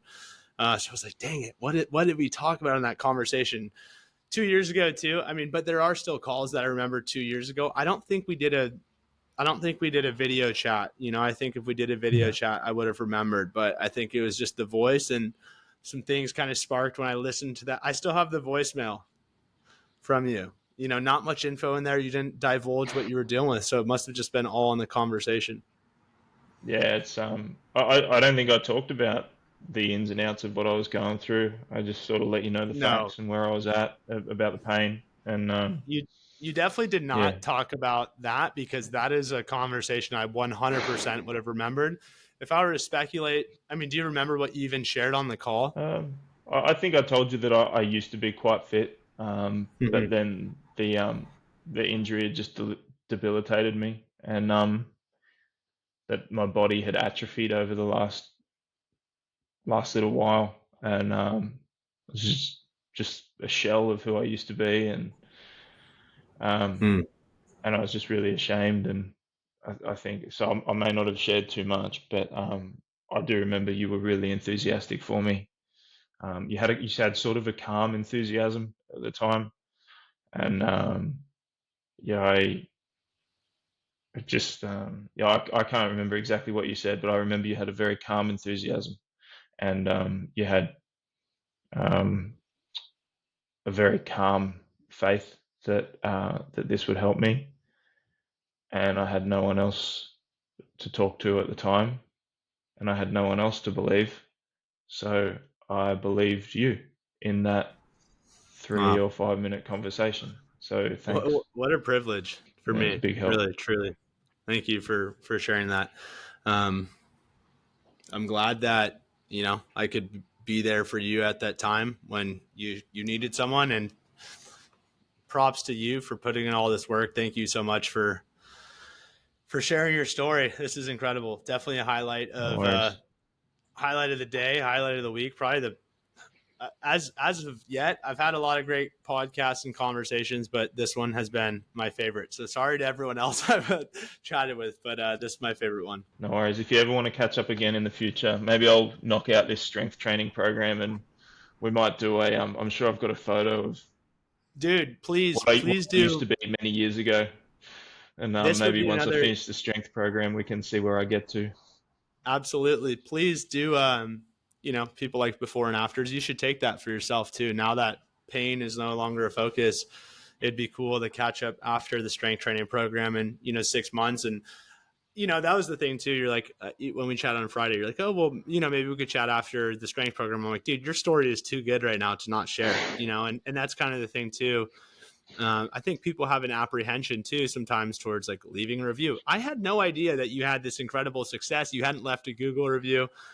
Please do that because this is I will. incredible. I promised you the other day I would. Sorry, I got busy. I will It's leave. all I will good. leave one. No, it's all good. To me, it was super insightful to know, because we have thousands of people in the program, to know that people have enrolled in our programs who aren't using the community. So like, if you're not using the community and you're not sharing how it's helping, like this gave me a light bulb moment to be like, wow, I wonder how many more people are potentially addicted or using the program as an anchor to get sober or to get out of pain or all those sorts of things. It made me kind of realize like I hadn't even been thinking about that with, our members, because we're just more intimate with the people who accept coaching, and it's cool to know that it was transformational in your life. But yeah, let's crush the strength and conditioning program. I'm sure you're going to have barriers to knock down as well. I know I had barriers mentally, like, is this thing going to hurt me again? So that's part of the learning process too. You come in, initial goal, sober, pain free, and you're like, well, I've done both of those. So like, what more do I want to do? That's why the program's called Limitless. Truly, a lot of people come in with the initial, like, the finish line for me is like resolving this injury or not having sciatica or whatever. And then you get to a point where you realize you feel so much better, and you're like, well, that would be a pretty lame goal or a pretty lame life if I just stopped right here. Like, Yeah. now I've achieved this, I can achieve so much more. That's why it's called Limitless, So I'm stoked for you to find those next goals that you're able to go out and conquer. Thanks, Cam. All right, man. Appreciate Hey, it, great man. chatting. Cheers. You have a great day.